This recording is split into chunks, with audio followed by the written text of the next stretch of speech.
Para sa amin po, even kahit sa pangkalahatan, hindi lang sa trade and industry, pagka napag-usapan ang administrasyon ni Presidente Duterte, ang unang-unang pumapasok talaga yung peace and order. Yung peace and order, investor confidence, kaayusan, yung pagsugpo sa illegal drug issues, at anti-corruption. Yun yung tatlo parati niyang binabanggit. At dahil doon, nagkaroon tayo ng environment na that increase the confidence ng mga kababayan natin. Lalo na sa larangan ng investment. Natin siya. Gandang araw po sa inyong lahat. Morning.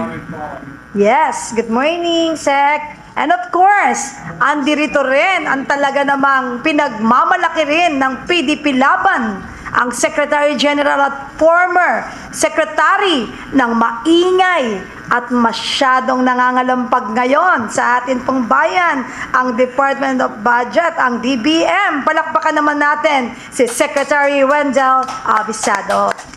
Magandang umaga po sa ating lahat. At When people talk about the Duterte's administration today, discussion often become political. Matik yun. From your perspective as cabinet secretaries or former cabinet secretaries of the Duterte's administration, what should Filipinos remember as the real long-term gains of the administration for the country? Sir? Sino ba? Sir Ramon? Okay, sige. Magandang umaga po ulit.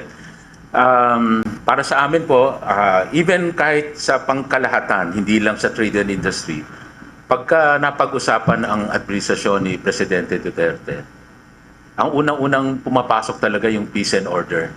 Yung peace and order, investor confidence, kaayusan, yung pagsugpo sa illegal drug issues, at anti-corruption. Yun yung tatlo parati niyang binabanggit. At dahil doon, nagkaroon tayo ng environment na that increase the confidence ng mga kababayan natin.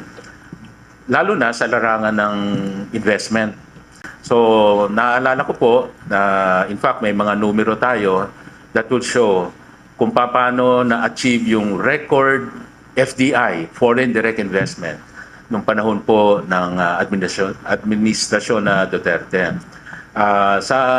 Kayo po nasa private sector tayo at madalas naririnig ko na noon daw napakalakas ng maganda investment climate bago Duterte administration, maraming investor, at nung pagdating daw ng Duterte administration, naglabasan daw lahat.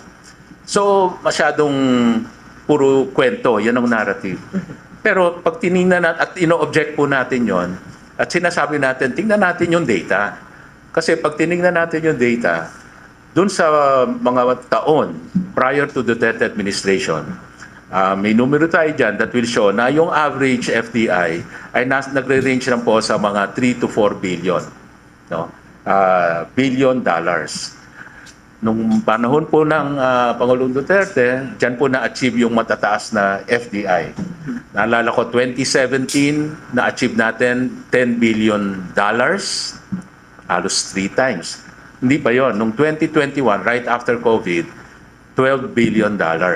Ibig sabihin, yung pagmataas kasi yung FDI, Foreign Direct Investment, nandyan yung confidence, lalo na ng mga foreign investor, na pumasok sa Pilipinas mag-invest. Of course, aside from that, yung peace and order, mga economic reforms na ginawa po ng panahon ni Duterte, masabi natin part of the legacy.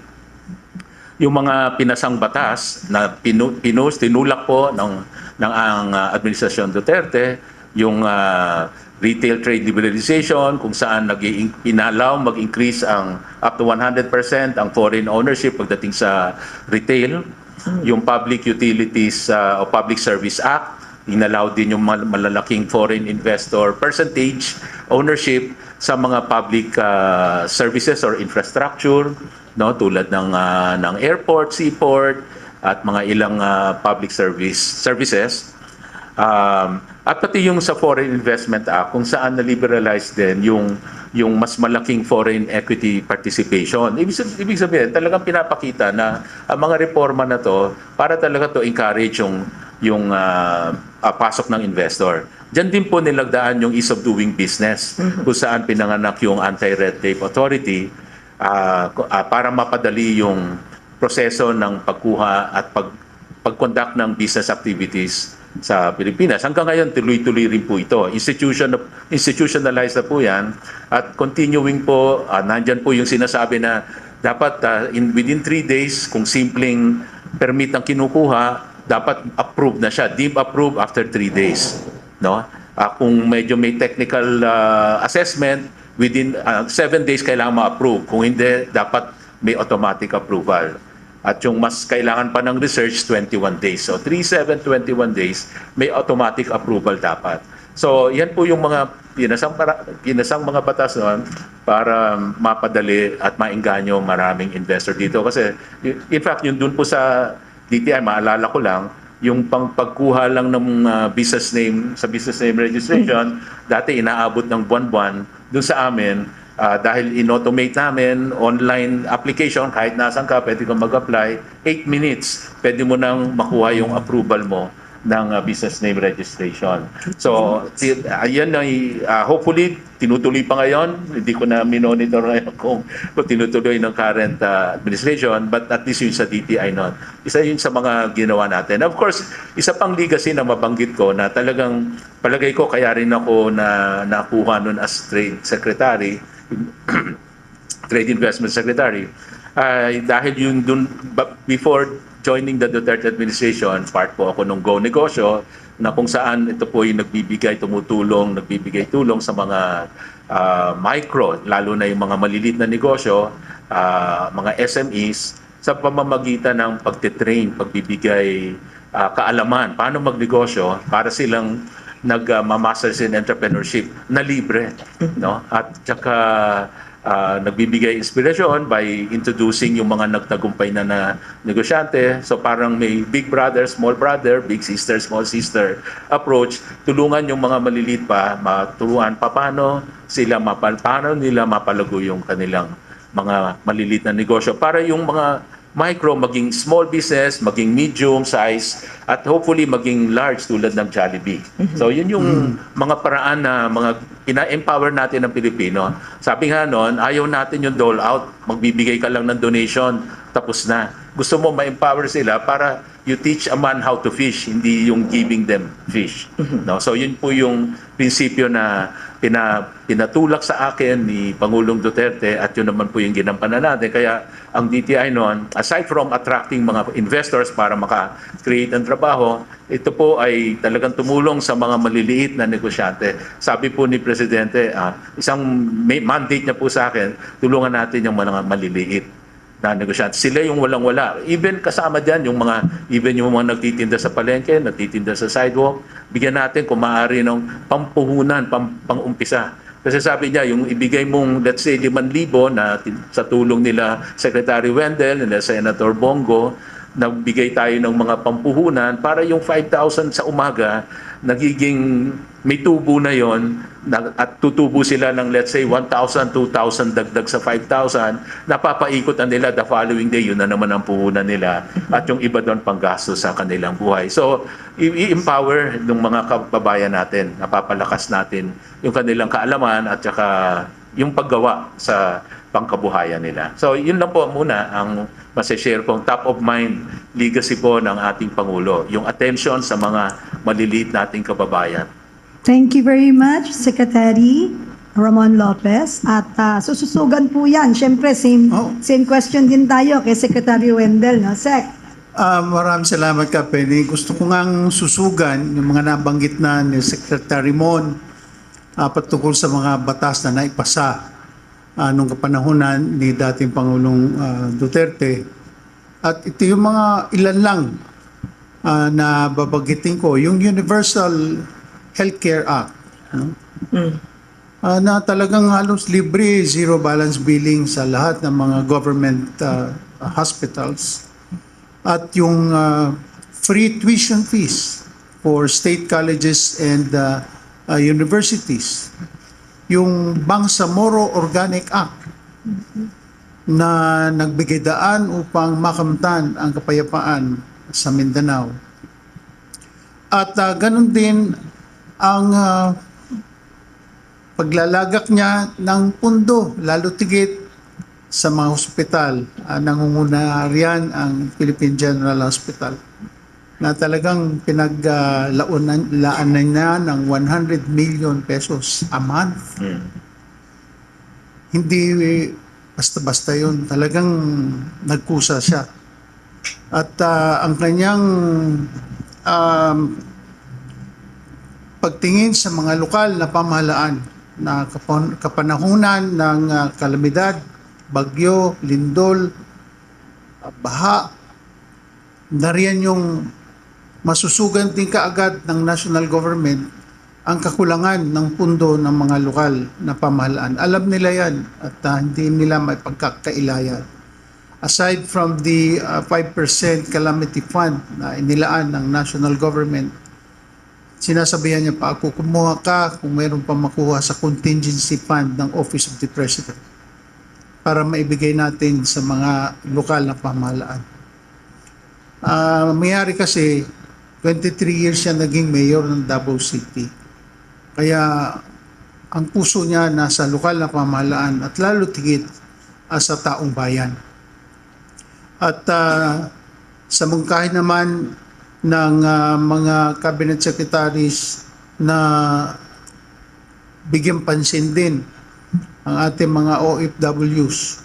Andyan si Secretary Bello, talagang nakafocus siya sa kanan ng mga OFWs at meron niyang pundo yung OFWs na binibigay sa OWA na siyang kinakapital naman ng gobyerno upang mabigyang tulong ang mga OFWs na naapektuhan ng kung anumang mga pangyayari sa mga bansa kung saan sila doon naman nakadestino o nagtatrabaho. Kaya sa kabuuan, makita natin na kahit na nung umalis na siya sa pwesto, di hamak na umabot pa ng 91% if I'm not mistaken ang kanyang popularity rating at approval rating. No? Never in the history ng ating bansa yan. At doon sa sinapit niya, talagang nakakalungkot dahil sabi niya nga, I love my country, I love the Filipino people, and I'm putting at stake my life and the presidency para ipaglaban ko ang kapakanan ng bawat Pilipino. Kaya wala siyang pinagsisisihan kung sa kanyang ginawa. Dahil sabi nga niya, tanging ako lamang ang makakagawa niyan dahil ako ang Pangulo ng bansa at gagawin ko ang lahat ng aking magagawa para sa kapakanan ng taong bayan. At yan, hindi niya pinagsisisihan. Sabi niya, kung ano man ang mangyari sa akin, Diyos lang nakakaalam at aking binibigay sa Kanya ang kabuuan ng natitirok pang buhay. Kaya, ganyan nating kamahal si Pangulong Duterte sa kanyang mga nagawang kabutihan sa ating bayan. Maraming salamat, Sec Wendell. Nakakaiyak naman. Yun na nga. Anyway, any additional message from Yes, yung makikita po ninyo no sa ating mga listeners no, bakit malapit ang puso ni dating Presidente Duterte dun sa mga mas nangangailangan sa ating lipunan. Makita niyo po sa pulisiya ng ating dating kalihim ng DTI, si Secretary Lopez, at saka sa DBM, Department of Budget and Management, si Secretary Avisado. They spoke no of policies during the Duterte administration that leans more towards the poor, the needy. Why? Because si PRRD po embodies the motto of PDP. Ano po ba yung motto ng PDP? The poorest first, the poor second. Kaya mamaya makikita niyo po kung ano ho ba ang mga naging direksyon ng ating Pangulo sa ating dalawang butihing secretary at matutuwa po kayo pag ito ay inyong narinig. Thank you very Kapeni. much, Attorney Yvette. And also, add lang natin, Attorney, kanina narinig ko po si Secretary Wendell na nagsabi na nung panahon po ni Pangulong Duterte, nakita naman ninyo yung kanyang willingness and he is dying to serve the country at saka sa atin pong mga kababayan, binababa niya talaga yung nararapat agad-agad, walang question. At nakita po ninyo na sinabi ni Secretary Wendell na zero balance before and it's monthly. At ang presidente lang po ang may authority and power na magbigay ng agarang solusyon na kahit mabali yung ibang sinasabi natin, no? Hindi kung sino-sino lang yung dapat mag-bend ng law. Pero kung agad-agad na kailangan natin ng mga agarang desisyon, it's only the president can do yung ganyang mga aksyon. So ngayon nga sa panahon ng pagdarahop ng ating pong bayan, nakita naman natin na magpahanggang ngayon, baligtad. Nag-aantay yung pinakamataas na Pilipino or pinakamataas na posisyon at may authority sa sasabihin ng mga nakapaligid sa kanya. And yun ang one of the saddest part of the story. And para po sa atin pong pagpapatuloy, no, kailangan po natin ng malaking parang paglalarawan sa mga legasiyang nagawa ng atin pong FPRRD. Para po muli sa atin pong dalawang panauhin ngayong araw, gusto ka lamang pong sabihin sa kanila muli at madinig din ng ating mga kababayan at sa live podcast po natin, mga nanonood, no? Secretary Ramon, Secretary Wendell, if you were to name only one reform that will still matter 10 or 20 years from now, what would it be and why? Sec Ramon? Only one reform. Yes. Madami kasing reform as we mentioned. Ako masasabi ko yung priority na binigay niya sa maliliit na lalo na pag sa larangan po ng DTI, syempre, it's about trade and industry. So yung pagdating sa trade and industry, yung mga maliliit na players yan, yung talagang mga micro entrepreneur, micro negosyante.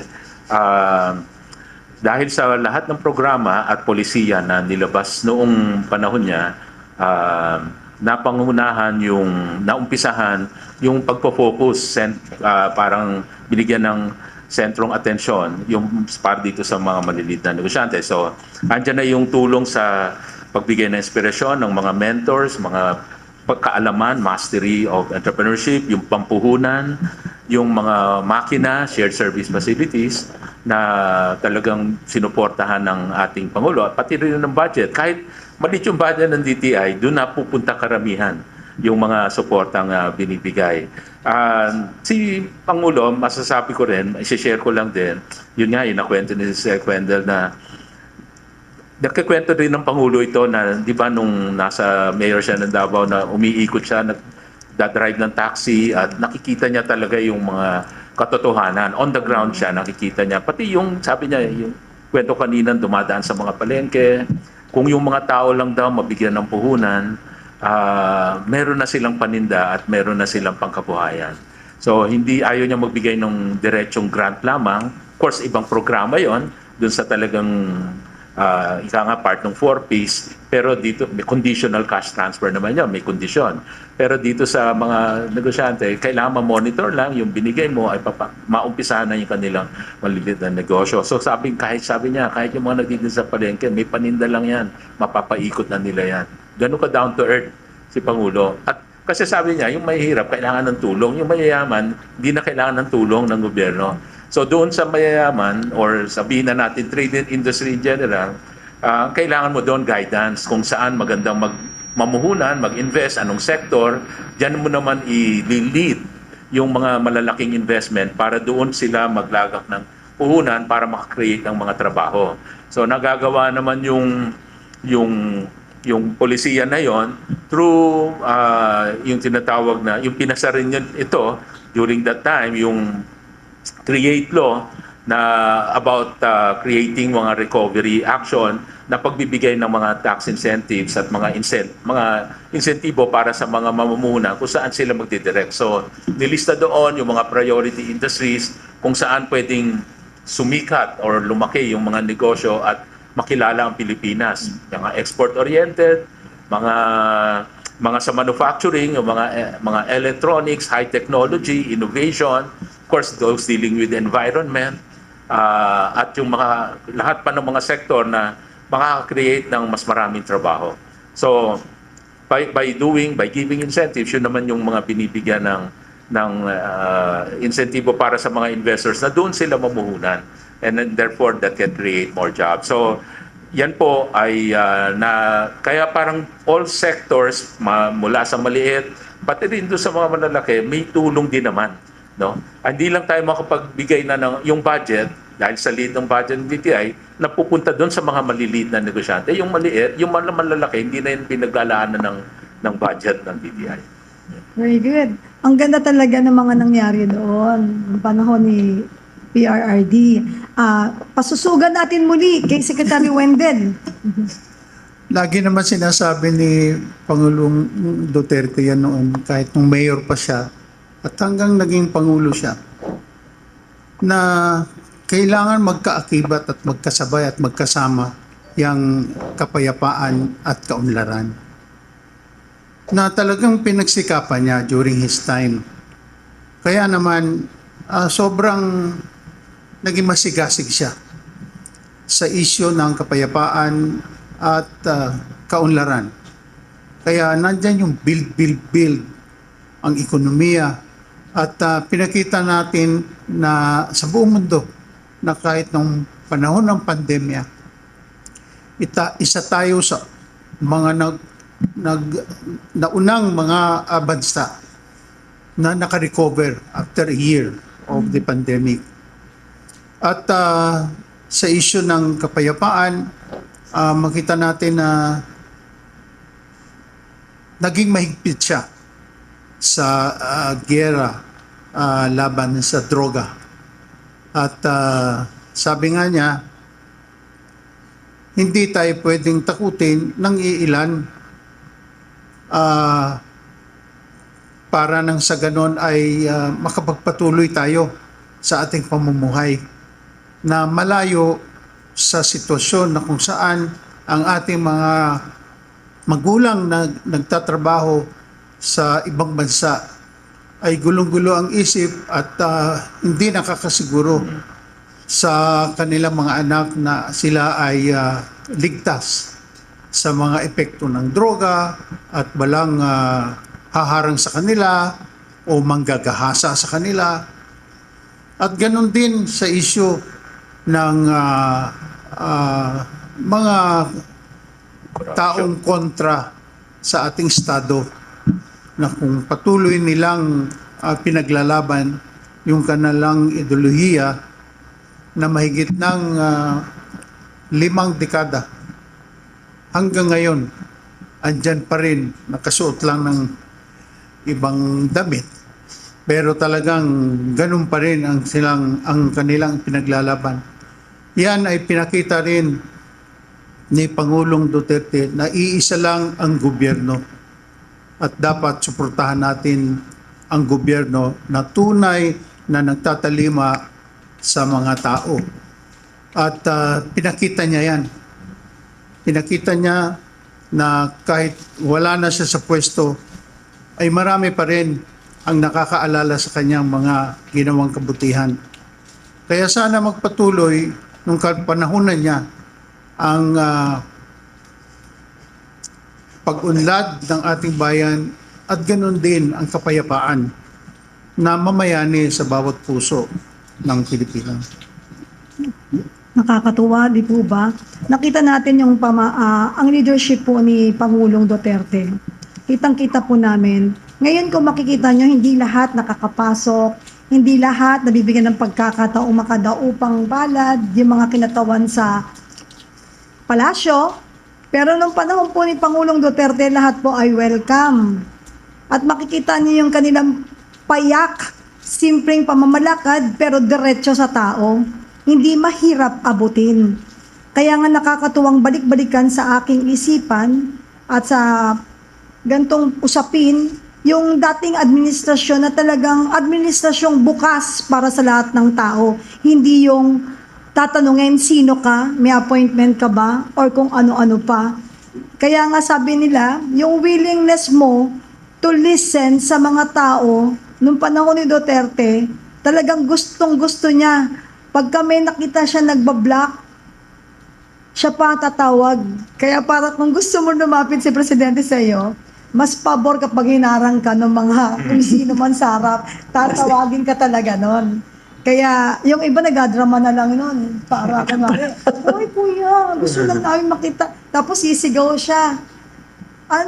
Presidente, tatay, lalapit pa siya. Ganon kasimple si Pangulong Duterte. Kaya habang nagsasalita sila, nare-recall ko yung lahat ng mga ginawa niyang kabutihan sa atin. Walang sinisino. Kahit ano pa itsura mo, hindi ganon yung tingin niya. Hindi siya tumitingin sa panlabas na kaanyuan ng tao, kundi yung kung ano ang magagawa niya sa tao bilang pinakamataas at pinagkatiwalaan at halal ng sambayan ng Pilipino.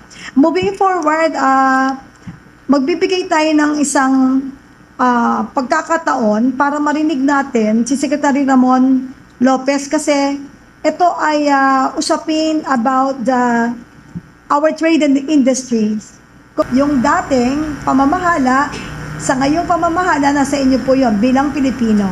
Pero makikita nyo, para sa akin kasi, okay naman, we will support lahat. Kasi dyan magiging mas progresibo ang ating bayan kapag hindi tayo kumukontra. Pero pag hindi na para sa tao, medyo questionable na yon at hindi tayo dapat magbulag-bulagan, magbingi-bingihan at maging pipi sa katotohanan. Sapagkat ang matatamaan nito ay ang seguridad at kinabukasan ng ating mga kabataan that we will never allow. So mga kaibigan, handa na ba tayo? Yes. And now, ang focus natin ngayon na question ay para po sa Department of Trade and Industries sa Ramon Lopez. Secretary, what single DTI reform under the Duterte's administration created the biggest long-term improvement for micro, small, and medium enterprises or MSMEs? At bakit po? Okay, so yung iba po doon na banggit natin kanina sa summary. Ginawa po natin for the first time yung sabi namin 360 degrees. Ibig sabihin sa lahat ng larangan ng maliit na pagnanegosyo, parang sabi natin mapalaki sila. Hindi sila parating micro. Yung micro maging small, maging medium lahat. So, yung 360 degrees na yon mula sa pag-inspire at pagbabago ng mindset. Kasi karamihan sa maliliit na negosyo, minsan yung pagkakaroon ng laban na mindset, yung positibong mindset na kaya natin to, winning attitude, let's look at the glass half full. So yung mindset na hindi yung give up na kaagad yung mindset. So pagpapalit ng mindset napaka-importante. So sinishare natin yan by introducing yung mga nagtagumpay na negosyante. Pangalawa, okay, na-inspire na ako. Ano yung mastery? Paano ko matutunan? Paano naman magtamang negosyo? Tuturuan mo sila sa business planning, marketing, financial management. So, another aspect yan. The other thing naman is, okay, natuto na ako. Pero kailangan mo yung pang-regular na gabay, mentoring. So, naandyan din yung sistema o bukas yung DTI sa regular mentoring sessions, halos araw-araw. Kasi ang DTI, noong time ni Duterte, doon dumami yung mga DTI negosyo centers nationwide. Sa pagkaalala ko, nagumpisa sa mga 300 yung negosyo center before the administration, natapos ng mga 1,200. Napadami. Nationwide po yan. So yun po ay mga venue rin kung saan ginagawa yung seminar nationwide. At ito pong seminar, libre. Kumbaga pagdating sa health, libre yung panggamot. Ito, libre yung seminar, pangkaalaman, pati mentorship. So, paikot yan. Tapos, pasok din yung, actually, may acronym nga kami dyan parang 7 M's yun Yan nga, yung mindset, mastery, mentoring, may money, suportahan mo rin sa pampuhunan, yung machine, at mga business models, tuturuan mo rin. O wala akong, natuto na ako paano magnegosyo, pero wala pa akong idea. Paano, ano pa ba yung mga pwede kong pasukan na negosyo? So, bibigyan mo rin ng mga business models. Kaya, inintroduce namin sila sa mga franchising model para may idea sila anong mga negosyo na mukhang papatok sa mga panahon na yon. So, ito yung isang reforma na hopefully tinutuloy ngayon kasi sabi nyo nga, tayo naman para makatulong sa bayan, no? Ma-empower yung ating mga kababayan. Kahit sino ka pa, saan ka pa, ay magkaroon sila ng pagkakataon magtagumpay. Ang habol natin is prosperity for all. Para maginhawa talaga ang kabuhayan ng lahat. At yan ay we are getting that full support sa ating Pangulo. Isa pang mga inumpisahan natin noon na kinulang na tayo sa oras kasi natapos na yung termino natin, yung pagpupush nitong mga pinag-uusapan ngayon, yung mga AI, Artificial Intelligence. Noon pa lang, gumagawa na tayo ng paraan para magkaroon ng AI, National AI Research Center. Kung saan sana ang ating mga may capability, kaalaman sa artificial intelligence. Kasi, nung time po ni Pangulong Duterte, karamihan ng mga AI experts ay nanggagaling sa Pilipinas. At ito'y ine-employ, ine-export natin. Kumbaga, nire-recruit sila abroad because of their AI expertise. Gusto pa nating mapalawak yon dahil ang future nga ay nasa AI. In fact, nandito na rin ngayon. So, yung AI National Research Center.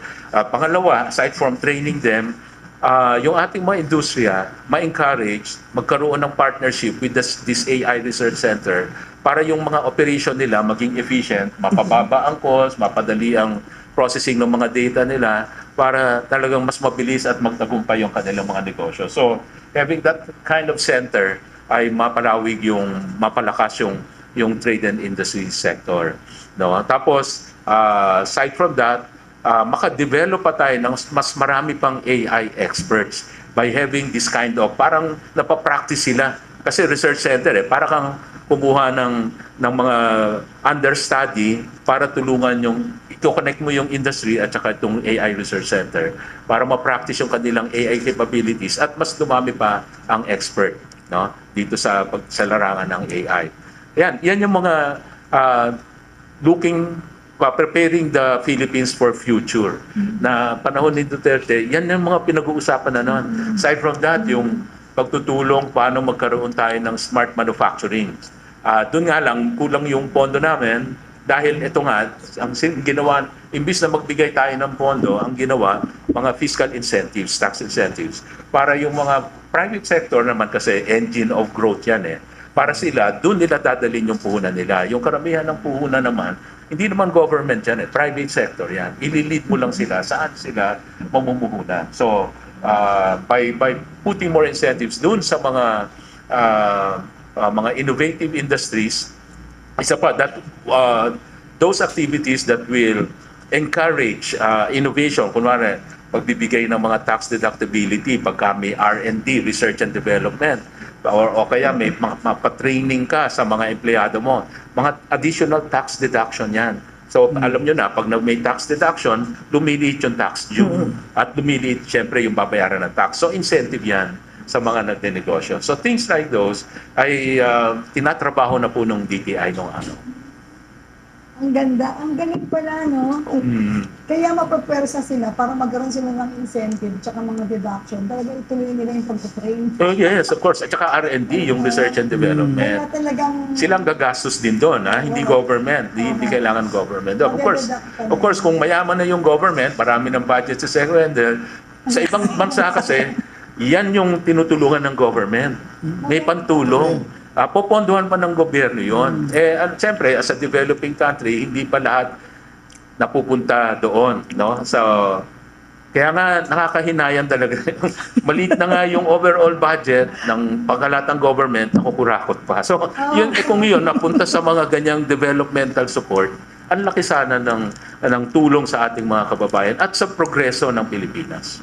Alam mo, Ka-Yvette, yun yung nakakalungkot na part eh. Yung walang continuity, kahit na alam mo talaga na effective at kailangan ng tao, parang lahat na lang ng magandang bagay na dapat ituloy, parang nasasapian pa ng pagiging, insecurity or parang something na hindi maganda at hindi maganda para sa tao na mas makikinabang. Kaya nga, yung mga effective na nagawa sa dating administrasyon, di ba, kumbaga dun sa mga ginagawang mga tulay, di ba dati may build tayo? Pero makita mo, kahit na dapat tuloy-tuloy yun, hininto. Tapos yung natapos naman, ginrab naman yung credit. Yan ang malungkot na part. Pati taong bayan na naging saksi sa mga nangyari before sa dating administrasyon, iniiba pa yung kwento. Ikaw po, ano pong masasabi niyo doon, Ka-Yvette? Yung revelation na sinabi ni Secretary Lopez na with a limited budget, no? Nagawa nila ng paraan kung paano mapapalawig yung industriya. So, ipinasa nila sa private sector yung pagtulong din dun sa mga malililiit. Ibig sabihin, walang halong korupsyon. Walang korupsyon na mamamagitan bagkos na-achieve nila yung gusto nilang pagtulong sa mga maliliit by using their heads and by being practical. Meron ako na Kaya pero mag-ano ko lang, Secretary Lopez, doon ho kasi sa sinabi nyo, no, mantakin nyo ilang taon si Presidente, no, nung naging Presidente siya. But he was very aware of AI, artificial intelligence, at gusto niya yung mga maliliit nating mga kapatid, no, yung walang capability. Ano ba yung AI na yan? Inatasan niya si Secretary na pagdugtungin itong mga development sa AI na iisipin natin yung mga nakapag-aral lang, no, ang may alam, na mailink sila dun sa mga hindi nagkaroon ng pagkakataong makapag-aral on AI. At dito niya pinadaan po sa DTI. This is another revelation, Ka-Penny, for me. Katulad nung kay Sec Bello, may ganyan pala po. So, Secretary Lopez, may sasabihin daw po kayo? Oo, so doon muna sa AI, naalala ko lang. So hindi lamang DTI. Si Presidente, naalala ko to ilang beses na banggit sa cabinet meetings na si TESDA, inatasan niya na yung mga ituturong skills, di ba, Sec? Wendell, yung tuturong yung skills, yung mga kailangan dito sa mga advanced technologies. O, sa mga innovation, sa mga AI, turuan na yung mga tao natin. Si TESDA, mas malaki budget, triple budget kesa DTI. Kasi siya nagbibigay ng scholarship doon sa mga ganitong pagbibigay din ng seminars. So, doon pa lang, parating binabanggit ng Presidente, yung skills na tinuturo ng TESDA, lagpasin na natin yung mga ibang skills sa bartender, sa mga ibang mga skills na yung usual natin, pero ito turuan na rin sa mga high technology. Ngayon, balikan ko yung innovation. With limited budget, isang makikwento ko ring innovation ng DTI, talagang gano'n, eh, pag konti pera, gagawa kang paraan. Parang go negosyo, no? So ang ginawa namin, isa sa innovation namin, nag-introduce kami ng Go Local. Yung Go Local, sabi namin, wala tayong budget. Ganito na lang sistema natin. It's innovative model in the sense na inausap ko lahat ng mga retail industry, retail companies, yung mga SM, Robinson, mga city malls and all that. Bigyan natin ng isang lugar sa inyong mga malls yung mga paninda ng mga SME. Pero, don't worry, i-curate natin, pipili natin yung magaganda lang kasi alam natin na pagka ang produkto nasa mall, ang competition yan, yung mga nagtitinda sa mall din. Tama. So, kailangan maganda yung produkto. Paniwala namin nun, hindi bibili naman yung produkto dahil gawa ng SME. Kung hindi dapat, magaganda rin. So, kailangan piliin natin yung magaganda. Pero, bigyan natin ng pwesto kung saan libre, hindi magbabayad ng rental fee, hindi magbabayad ng listing fee. Alam niyo kasi, yung mga produkto ng mga kumpanya, para maibenta sa mall o sa grocery, may listing fees yan. Yun ang hindi kayang bayaran ng mga malilit na negosyante. So, ginawa natin na, wag na sila magbayad ng rental and all that. Pero, ang kapalit naman nun, sabi namin, yung mga retail companies, negosyo nyo yan. Kayo magbenta so that ang revenue sa inyo at yung kita sa inyo. Ang role lang ni DTI, ipag-match natin yung mga SME. Ang concern ng SME, ma-expose yung produkto nila para ma-discover, mabenta, no, ma-discover ng mga foreign buyers or mabenta ng local community, mabenta sa local community at mabigyan sila ng pagkakataon na ma-showcase yung kanilang produkto na libre, wala na silang babayarang rental fee. So with that model, I think that's a first of a kind na modelo na walang budget, walang gasto si DTI, pero si mall nakiko-operate sa mga SME, inintroduce natin sila para yung SME products mabigyang paraan makapagbenta at ma-discover, mabigyan ng exposure. So, yun po, nagtuloy-tuloy yung programa mula nung ni-launch hanggang nung natapos at hopefully ngayon tinutuloy pa rin nila kasi walang budget yon at retailers ang nakikipag-usap sa SME. Si SME tuwan-tuwa kasi wala na kaming binabayarang renta. Nabigyan pa kami ng exposure. Nadi-discover kami ng mga foreign buyers na tuloy-tuloy na mag-o-order sa kanila. So, mga innovation na ganon, panahon po ni Pangulo. Wow, thank you very much, Secretary Lopez. Alam mo, nakakatuwa. Automation. Pero pinilit natin yung automation. At isa pang nilalakad namin noon, kaya lang it concerns other agencies. It was taking time yung pagkaroon din ng hindi lang business name registration kundi yung the whole process of getting business permit, no? Maging automatic registration. At naging successful tayo doon. Pero depende kasi sa LGU who are willing to participate or may tulong din sa kanila kasi yung business permit hindi lang business name registration or SEC certification kung hindi pati sa SSS Pag-ibig PhilHealth pati sa LGU yung local government business permit. So actually masaside ko dyan yung Valenzuela noon.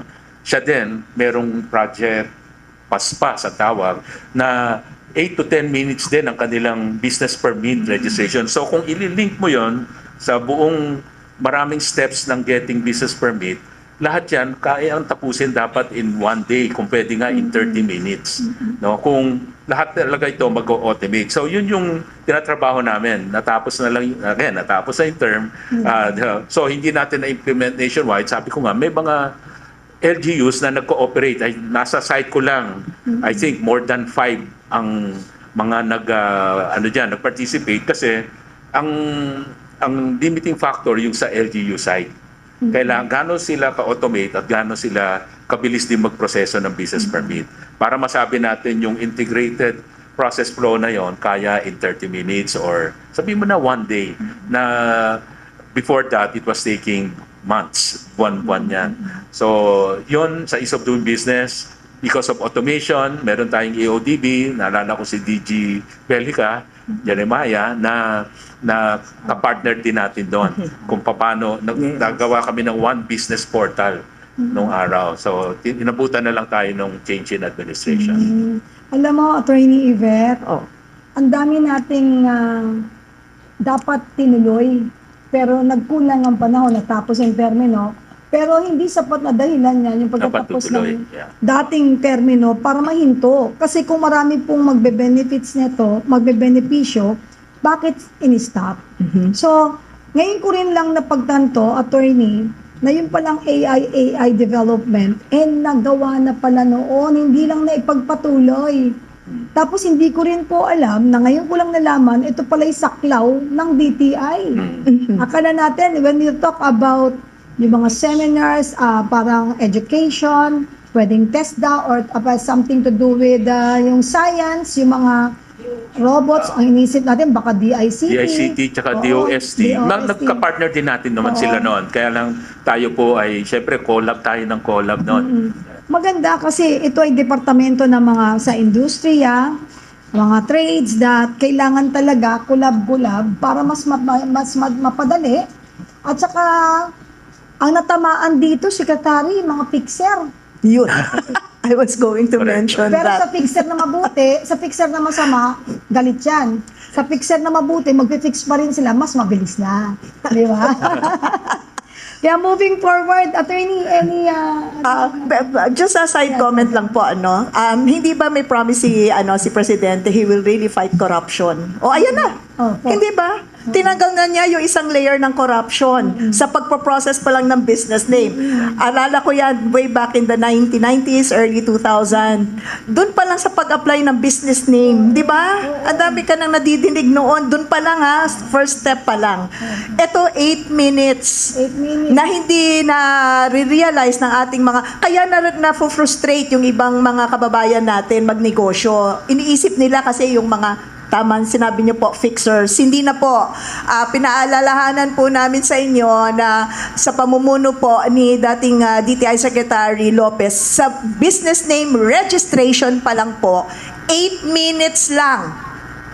Meron na po kayong business name. Assuming na ma-approve yun. Kasi baka mamaya may confusingly similar. Correct. Di So, ba? so yun, nako-correct naman kaagad yun. Nako-correct, Kaya parang makuha kaagad yung 8 approval. minutes. Pag na-correct I na see. yung walang similar name, Aha. automatic approval na. I Ang see. natamaan naman dyan, mga coffee shop. Kasi sinabi ni Secretary, hindi mo pa natatapos ang coffee mo. Gawa na. Eh, di hindi pa naka-order ng tinapay. At saka kahit saan Diba? sila, kasi automated Oo, online galing. no? Magaling Kaya- sana ipagpatuloy yon. Sayang eh. Secretary, isa pa, idugtong ko na rin para tuloy-tuloy tayo. Which industry sectors benefited the most from DTI's industrial policy during your tenure? And what structural changes made that possible? Well, definitely yung mga na-open up na industry, ibig sabihin yung inallow natin yung mas maraming for example, foreign investor liberalization, yung pwedeng mas malaking foreign equity percentage ang pumasok. Siyempre, it will encourage more foreign investor and will create more competition. So dati kasi in the past limited ang let's say participation ng mga foreign investors sa mga iba-ibang industriya. So nabanggit natin public service, mga certain infrastructure, seaport, airport, lahat, tapos yung retail trade na para lamang doon sa mga local players. But if you allow more investors to come in, lalo na foreign, by liberalizing or at least ilo-lower mo yung threshold na kung saan pwede silang mag-invest, ay sila ngayon ay makakapasok ngayon itong foreign investors. Mas maraming investment dito, mas may competition sa industriya, at mas maraming trabaho makikreate. So, yun po yung in general, yung mga industry na inopen up dahil sa batas, no, na mga isinulong ng ating Pangulong Duterte, yung nabanggit natin, public service, at yung retail trade.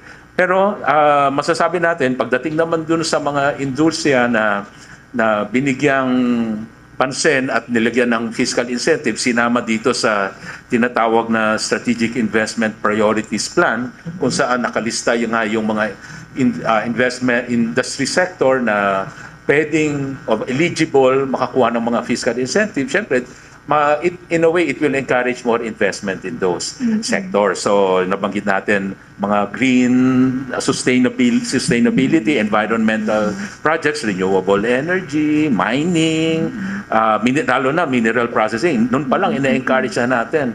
Pero through incentives, hopefully, naka-create ng mga mineral processing kesa ine-export mo yung raw material, yung mga ore and ganyan, dito na i-process. So may mga incentives na ganon. At of course, yung mga nabanggit nating industry that promotes innovation. So anything on technology, kasama yan dun sa Strategic Industry Priority Plan. Galing. Investment Priorities Plan. Galing, no? Oo. Oo. Secretary, kasi alam naman nating napakalawak po ng nasasakupan ninyo bilang Secretary ng kabuuan po ng DTI. Paano po or how did DTI strengthen regional and provincial industries? Not just yung mga firms lang sa Metro Manila. Yes, oo. Yung regionalization, priority rin po natin yan. Kaya nga itong mga regional or DTI negosyo centers nationwide, it will spur yung regional dispersion of industries. yung pag-empower ng mga negosyante sa probinsya. No? So yun nga yung mga DTI negosyo centers. Isa pa na area na pinalakas natin nationwide, itong tinatawag na consumer protection. Noong time ni President Duterte, prior to that, mas kaunti ang produkto na kasama sa compliance, mandatory compliance sa standards. Pero during cabinet meeting na mapag-usapan, windol, or ganyan, ano ang quality ng ating semento, ng ating mga bakal. So marami tayong sinama na mga produkto that should comply with standards. Again, if I remember the number, parang noon ay less than 70, napaakyat natin sa mga, I think, over 100 yung produkto that wherein ang produkto dapat dadaan sa standards. So napalakas natin yung consumer protection.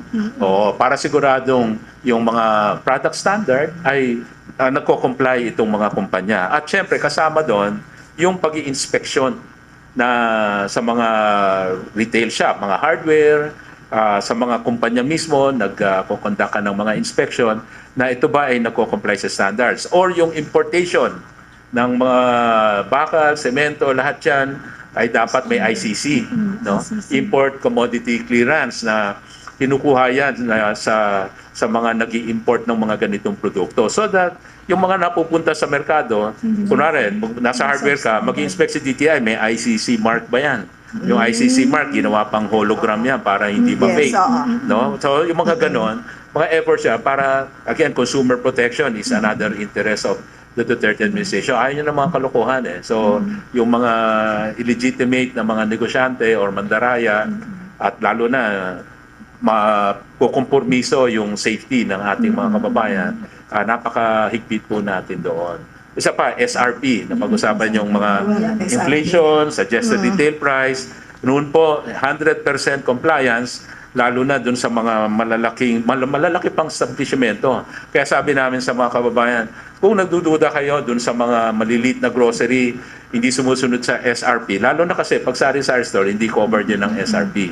Pero doon kayo bumili sa mga malalaking establishmento na talagang covered ng SRP compliance. So pagpunta ka sa mga grocery stores, sa mga supermarket, 100% compliance. Kasi number one, yung hindi magko-comply doon, mismong yung grocery, collaborate natin na huwag nilang ilagay sa shelf yung mga lagpas, mataas sa SRP.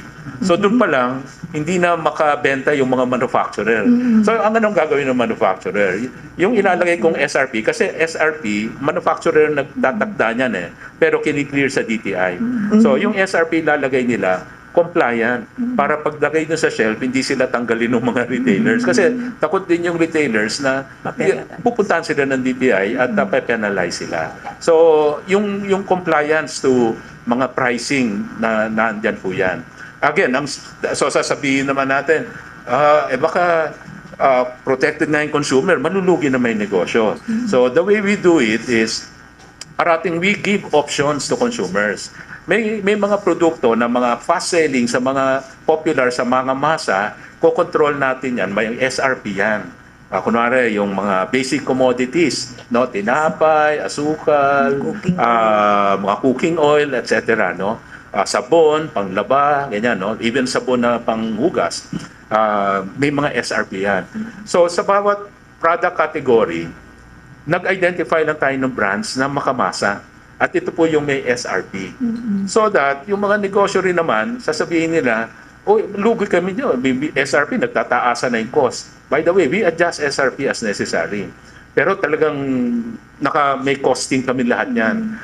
At may brand na kasama. At meron ding brand na hindi kasama. So that, let's say sa sabon, meron namang iba willing magbayad ng mas mahal. Gusto niya, merong brand na hindi kasama. So doon na lang babawi yung mga negosyante. So that balancing act ang DTI you try to promote industry, mga kumpanya, pero you protect also the consumers. Ang ganda. Ang ingay ng DTI, lalo na pag magpapasko sa Christmas. Yun ang sasabihin ko. Kailangan, hindi ba dapat may hologram ng ICC, hindi ba? To be assured, no? Dumaan yan sa quality control. And it will assure yung mga bumibili na kahit hindi masusunog yung bahay nila. Pero ang nakakatakot dyan, yung mga hindi nabenta at hindi nakapasa dahil wala silang Yung ang ICC. tawag doon, ICC na sticker. May sticker yan Oo. Idodonate sa mga barangay kaya nag-spark din yung mga poste doon. Di ba? Hindi ba yung iba ayaw bumili? Hindi, pero ang punto Hindi kasi mahuli doon, you sila have ng to DTI. comply. Yes. No? Sinabi na nga ng gobyerno through DTI, comply with standards. And that is what we deserve. Yes, because We deserve binayaran natin yun eh. Not only that is the kind of government Yeah. we deserve. Opo. Yung pinangangalagaan tayo.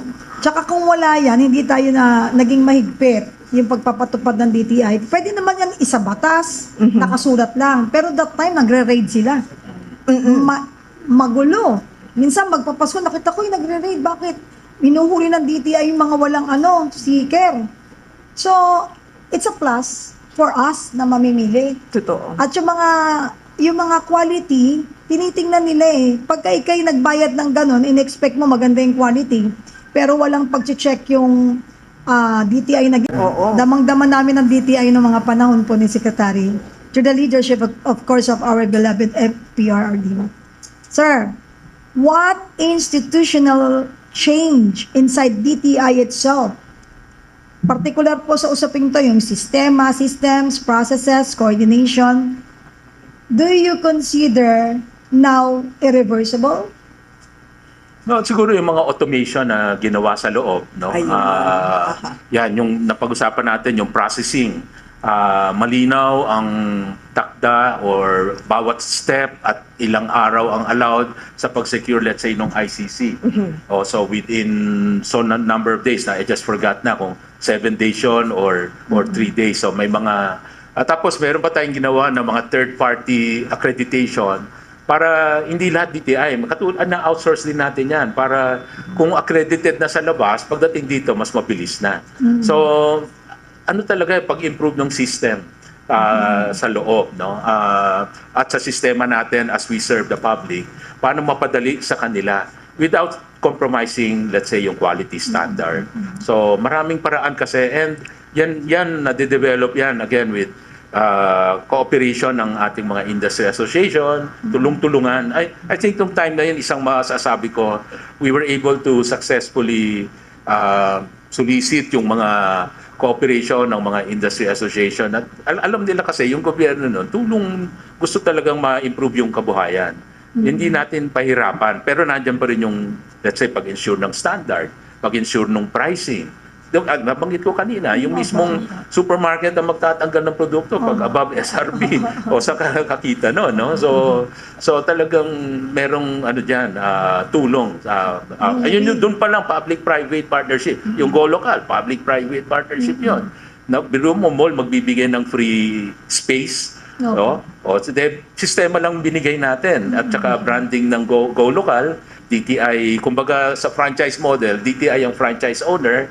Pero yung sistema, binigay natin sa private sector, both the mall owners, pati SME. So, sabi nga, kayo mag-usap, kami, gigit na kami para ma-facilitate ito. Yung sistema lahat na improvement. Galing. Alam mo, ito, dalawa na lang kasi kailangan to masagot ninyo. Kasi kahit na overwhelming lahat ng changes, pabor para sa tao, sa mamimili at mga nagtitinda, mga negosyante, meron pa rin dyan na mga may masabi. Sa mga reformang mga nangyayari at ginagawa natin, di ba, attorney? Laging kahit na sabihin mong effective, nakatutulong, naging progresibo, yung iyong ginawa at nagbenepisyo sa mas nakararami, meron pa rin silang mapupuna. Si Mema at si Puna. Si Pu. Si Pu. Sir, which DTI reform is most misunderstood by the public but actually delivered lasting impact?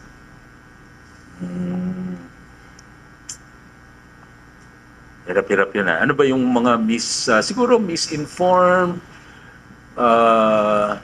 Well, may isa lang naging controversial na ina-accuse ang DTI na nagpabor daw sa isang negosyante. Subalit napatunayan namin, in fact, Kasi ang istorya niyan, yung isang brand ng sasakyan nag-e-enjoy ng tax and duty-free importation ng mga raw material para pang supposedly magma-manufacture sila dito. So ang kasama sa incentive, tax and duty-free yung importation ng mga intermediate goods, raw materials para ma-encourage yung local manufacturer. So incentive 'yan. Na-discover namin yung ini-import nila halos buo na yung sasakyan. Hindi na halos na manufacture dito. Hindi ganun karami ang na-create na trabaho.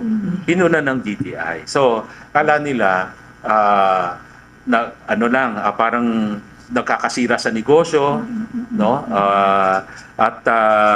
Later on, parang hindi na namin sinita kaagad. Samantalang DTI ang nagsita, Board of Investment, at ito ay napatawan pa nga ng yung buwis na dapat na binayaran niya na free up because of that incentive ay pinabayaran namin.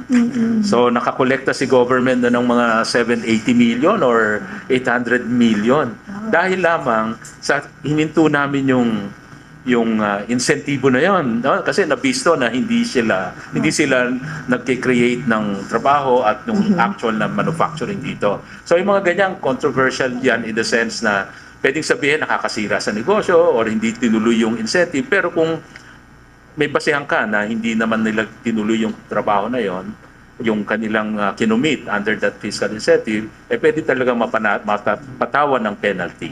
At binayaran nila yung back taxes at isang achievement, maliit na achievement, no? By ensuring compliance sa mga programa. Hindi na-abuso, no? Oo. Sa tingin mo ba, Secretary, Attorney can answer. Sa tingin niyo ba na ipagpatuloy ba yan o marami ngayon ang mga hindi nagko-comply na hindi na po protektahan din ng baka nakakalibre sila. At hindi nakapagbigay ngayon. hindi nakapagbigay ng mas maraming trabaho sa mga Pilipino. Kaya nagko-collab, di ba? May incentive because yun talaga ang main purpose ng DTI. Di po ba? Sa tingin ninyo, maraming nakalusot, palusot, o lumusot? Well, I just hope ginagawa nila yung trabaho nila. Diba? Kaya the people must know na talagang lahat ng panahon ni Duterte puro may political will kundi yari kami kay Presidente. Ayun. Yan ang parating nire-remind ng ating Pangulo.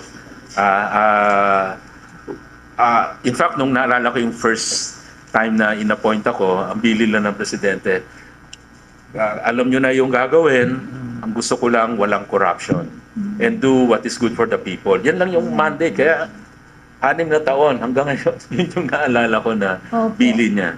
Walang Importante corruption. talaga, Sec, na bago tayong pumasok sa trabaho, bago natin tanggapin yung mga appointment from the President, make sure na pag-aralan mo muna yung mandato ng papasukan mo para hindi ka maligaw at sundin mo yung kumpas ng Presidente. Tama. Kasi sandali lang yan. Yung position natin is only temporary. Yeah, six Kaya years. nga dapat, we need to be thankful and take advantage of our temporary position to do what is right para po sa tao. Diba? And blessing yan sa amin. Yun ang nararamdaman namin. Walang kita, blessing. Actually, abono pa nga kami. Sa totoo lang, abono yung ating, Oo, ganun. yung SALN natin bumababa every year. At saka hindi tayo pwedeng wala tayong accomplishment report. Laging dapat meron. Mayabang kami. Kapag may naka-accomplish tayo, makikita mo naman yan, mararamdaman mo. Pero nga kaya ngayon, sana po, kung sino man po yun nandiyan, sana itinuloy. Kasi po maraming taong makikinabang. At saka may gabay na eh. Susundan mo na lang di ba? But sometimes because of insecurity, yung insecurity po sa puso, sa liderato ng PAS at sa ngayon, tinatanggal nila, hindi tinutuloy. Kaya yun ang nakakalungkot. Sana para sa tao, huwag nyo ihinto. Ituloy natin at mas dagdagan pa natin. Sec, Ramon, huwag ka mananawa Meron Yes. akong isa pang huli, pero mamaya ulit. Okay. Baka mamaya naiinit na yung... No. Ito naman ang natin, tatanungin natin sa Sec. Pero last question po.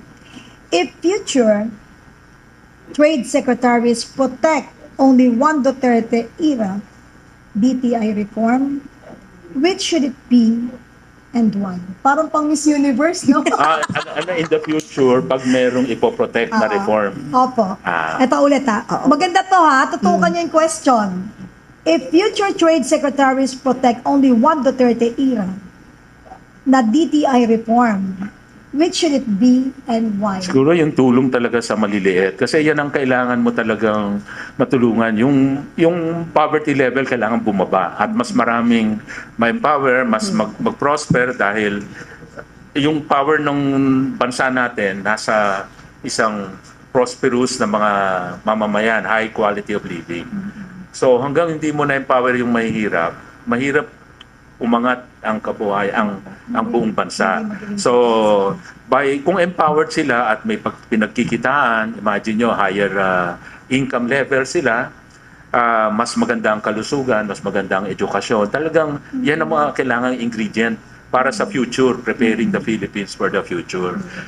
Mahirap maghanap ng trabador kung hindi masyadong mataas ang napag-aralan or hindi skilled. Kaya nga yung test na rin, pinalakas nung time natin dahil kung wala kang 4-year education sa college, pwede kang magtrabaho. Ngayon, yung TESDA, binigyan ng matraining sila, magkaroon ng skills, hindi lang sa hard skills, pati soft skills, ay magkaroon silang pagkakataong magtrabaho. So, trabaho, negosyo, kabuhayan, yun yung TNK ni DTI nun eh.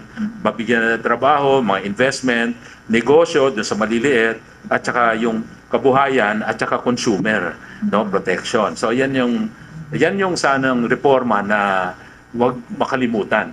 Yung mga in-institutionalize natin dyan. Maganda. Hindi pa tayo tapos kay Secretary Ramon. Yun na nga, kapag ka maganda, para sa tao, para sa bayan, ituloy-tuloy lang natin at dagdagan pa. Yes, Huwag yes. ngayon tayong hihinto kasi andito tayo bilang kinatawan ng gobyerno, bilang opisyal, meron tayong sinumpaang tungkol. Ang taas nung pagtingin sa kanya. Doon pa lang, pag sumigaw ng Duterte, pati kami, yung ilabot, parang kampanya, parang election campaign. Hindi naman.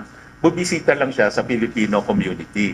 At gano'n na lang yung nakarinig tayong kwento ng mga, hindi lang dun sa building nila napupuno, pati yung mga ibang building na hindi kasama dun sa hall, napupuno pa rin ng Pilipino. Lahat gustong makita siya at matanaw man lang. No? So, nakaka-encourage na alam mong yung pinuno natin ay mahal na mahal. And then, yun na po, doon naman nag-uusapan yung lahat ng concerns nila. Of course, nangunguna nga dyan yung concerns para sa OFW, kapakanan nila,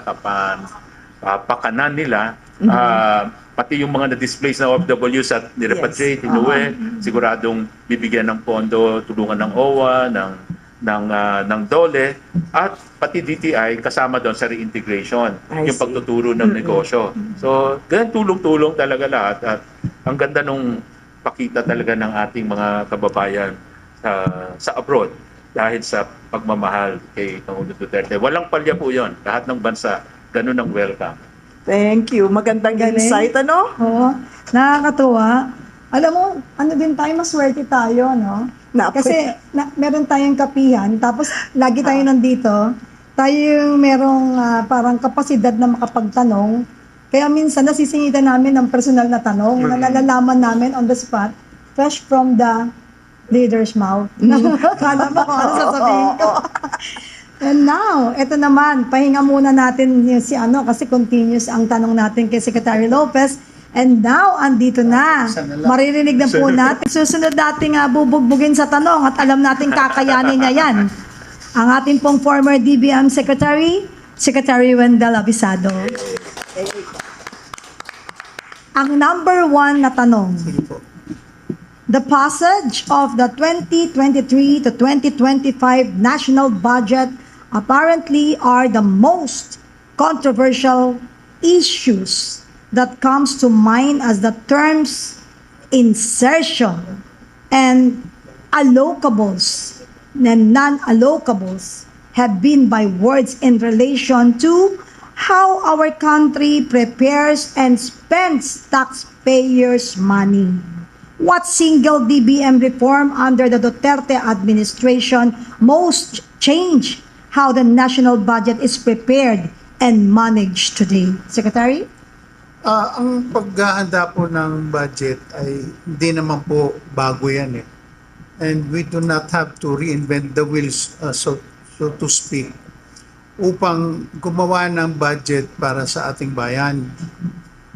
Umpisa talaga niyan ang pag-i-issue ng budget call ng DBM, no?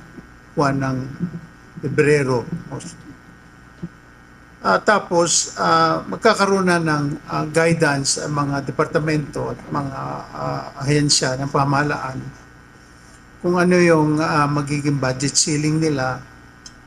Maliban pa dun talagang tinatawag na General Administrative and Support Services o GAS. Tatlo lang kasi yan, MOE at saka Capital Outlay. So, base dyan, makikita natin ang kabuuan na halos ng pangangailangan ng bayan. Pagka yan ay naaprubahan na ng Pangulo, ang tawag na dyan ay yung Proposed National Expenditure Program na isusumite sa Kongreso. Ang gagawin naman ng Kongreso ay re-reviewin niya base sa kanilang pang-unawa sa proposal ng ehekutibo at sa kanilang pananaw ay kailangan din na tumbasan ng kaukulang atensyon at budget para sa kabuuan ng pangangailangan ng taong bayan. Noong kapanahonan ni Presidente Duterte, maalala ko lang, nagkaroon ng mga insertion previous year na binito niya. No?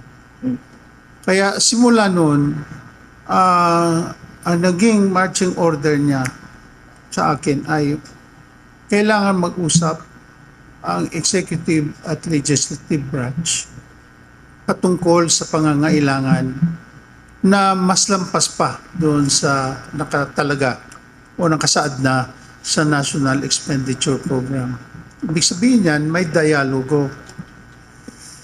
At doon, kasama ko lagi ang Secretary of Finance dahil siya naman yung panggagalingan ng pondo dahil ang DBM mag-allocate lamang. At pagdating na ng approved budget, titingnan namin yung fund management aspect. Ibig sabihin, hindi talaga masabi na insertion yung gagawin dahil pinag-uusapan eh. At ang problema kung talagang inilagak na lamang doon ng Kongreso na hindi alam ng Executive Department or in particular ng mga kalihim ng iba't ibang ahensya o departamento ng pamahalaan. Daling sabi, ang Kongreso ang nag-propose, sila na rin ang nag-approve. Kasi wala yun sa National Expenditure Program eh. So, kung wala dun, under the Constitution, it is only the Executive Department that has the power and authority to propose a budget for review and enactment by Congress into what is to be called the enrolled bill, and once signed by the President becomes the General Appropriations Act. So doon sa proseso na hindi kasama ang eksekutibo, talagang Kongreso lang ang may gawa noon. At kung ano man ang namagitan doon sa hanay ng Senado at ng House of Representatives, ay sila ang nakakaalam noon. At nung naipasa na sa Office of the President yun, at inaprubahan naman ng Presidente, ay hindi naman po pwedeng hindi niya alam yun. Dahil lahat mong pipirmahan kung hindi mo alam. At kung ano man yun na wala naman tayong talagang personal na kaalaman, ay sila lang din ang makakapagsagot noon.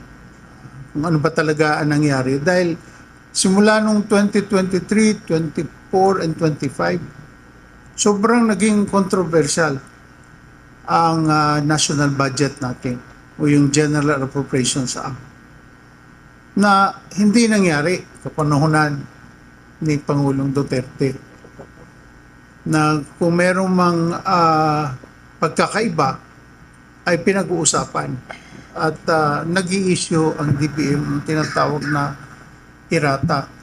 Ibig sabihin, may pagbabago doon sa National Expenditure Program na isinumite dahil may lumabas na kailangang mapunduhan din sa pagre-review o pagre-repaso ng Kongreso ng National Expenditure Program. So, ibig sabihin, may kaalaman ang executive at legislative. Pero sa bagay na ang legislative department lang ang gumawa at nagdagdag sila na hindi alam ng departamento, natural lang na magkakaroon ng problema. Dahil una bes, hindi yun nakasaad sa National Expenditure Program. Pangalawa, hindi rin alam ng kalihim na nadagdagan yung kanyang budget. At kung paano i-implement yun at kung ano ang pinagbasihan nun, doon lumalabas yung issue at problema. Na basta na lang nilagyan ng budget na hindi alam at ang proseso ay hindi rin dumaan sa tamang proseso at hindi nagkaroon ng dialogo o discussion, natural na maraming mga pagkukulang, maraming agam-agam at maraming pagdududa. Attorney, Yes. medyo nakakashock. Oh, Di ba? Ang parang may last say talaga dyan, yung pinakamataas. So ngayon, napagtanto natin na ang function or the mandate of DBM is sila lang yung mag-allocate. Ang pera manggagaling sa Department of Finance. Pero ikaw ba, dito sa mga narinig natin ngayon, kasi yung issue dito na pinag-uusapan, Attorney Yvette, is nagkaroon ng pagpirma. So when you sign, kung hindi mo na-review sa dami ng tao, yung kinatawan na nakapaligid sa'yo, may taga-review ka dapat, di ba? Pero still, you need to check it. Di ba? Not twice. Only. Pero bakit dumating sa punto na nakarating sa taong bayan ng kaalaman na aprobado, napirmahan, pero may mga blanco? okay. Kung meron nagre-review, doon pa lang, dapat nakita, may blanco dito. Ano ba yung dapat nandito? So, we cannot apply yung salitang typographical o lumagpas o error. Kasi, hindi usaping biro-biro ito. We are talking about Taxpayers money. the money ng mga taxpayer. At hindi ito sasayaw. Sa larangan ng kilos ng mga magkakaibigan at mga samahan, it's always makes or takes or makes or to tango. Tama po ba? Di ba dancer kayo, Kaibet? Ano po ba? So, pagkadating ng pagkakataong nalaman na naipasa, nakalusot, blanco, pero napirmahan, nawawala na yung dalawang nagsasayaw. Parang mas dumami yung dancer. Back up. Kaya mahirap na talagang matuntun kung sino-sino sila. Pero isa lang yan, di ba? When we put yung blame, syempre, hindi natin i-blame yung mga tao yung pinakamataas. Mataas pa rin. Command responsibility. Oo. Lahat yan ay command responsibility ng pinakamataas na kinatawan ng gobyerno. Di ba sinabi nga, meron kaya nga tayo may power to veto? Pag may mali on the spot, sino may authority to do that? Presidente lamang. Pero nga, Penny, makapagbigay lang po no, ng konting komento. At least po no, sa aming mga listeners, nung mga nakaraang kapihan, nabanggit ko na po sa inyo ito. Na during the time of the former president, wala pong insertions. At least ngayon po, nadinig nyo na mismo sa ating dating kalihim ng DBM na walang insertions. At nung nagkaroon ng pagtangka na magkaroon ng insertion, hindi ito ay binito ng presidente at nagkaroon ng marching order henceforth. Ayaw ko nang mangyari ito at dahil dito kailangang mag-usap na kayo. Bago pa man mapirmahan ito, mag-usap na kayo ano ang mga kailangan kasi kailangan idaan natin sa tamang proseso. Okay. Doon sa sinasabi na pumirma na may blanco, yung binigay, ang intindi ko po ang binigay na doon sa pumirma, kumpleto. Yung proseso muna bago ibinigay sa kanya, yun ang nagkaroon ng blanco. Doon. At hanggang ngayon po ay pala isipan pa rin ho sa taong bayan kasi hindi na po ito itinalakay. Pero sa ganitong pagkakataon, dapat po ipaalala natin. Bakit? Pera ho ng taong bayan ho ang pinag-uusapan. Kahit sabihin nyo na ho 2023 to 2025 yan, hindi natatapos ang usapin. In fact, ipaalala ko lang sa inyo naalala nyo po nung People's Initiative, yung sa charter change, okay? Naalala ko po noon, nagkomento no ng COMELEC, ang budget namin ito lang, nagulat kami bakit kami nadagdagan. Okay? I think that was in anticipation na magkakaroon ng referendum kung magkakaroon. To me, personal ko lang pong opinion yon. Pero ano po ang punto natin dito? Ang sinasabi ko lang nung panahon po ni President Duterte, walang ganyang mga usapin. Malinaw sa lahat ng ahensya ano ang aming budget. Kaya masasabi kong transparent ang pag-prepare. Bakit importante yung usaping budget? Kasi dito ho tatakbo kung paano patatakbuhin ng gobyerno. Kung hindi ho ito malinaw sa taong bayan, umpisa na ho yan ng korupsyon. Tama. Tama ka dyan. May tama ka. Di ba? Pero alam mo, dugtungan ko lang Attorney Yvette. Kapag once na hindi nilalatag sa taong bayan ang katotohanan, importante talaga ng panahon ni FPRRD yung transparency. Kasi when you say transparency, karugtong yan honesty. Di ba? So lahat ng mga kinatawan ng FPRRD nung araw, walang matangos ang ilong. Dahil bawal magsinungaling. Hindi sumusundot yung ilong, di ba? Kaya nga sabi, ang tawag dapat sa inyo dati si Honesta at saka si Honesto. Hindi tatangos ang ilong. Dahil pag nakita yan ni Presidenteng humahaba ang ilong mo, yari ka. Di ba? At saka may Attorney Yvette, yung sinasabi mo kanina, anong dapat mong ikatakot na maglatag at ilagay at ipaalam sa taong bayan yung katotohanan kung wala kang tinatago? correct. Ngayon, that's the reason why hindi naglalatag.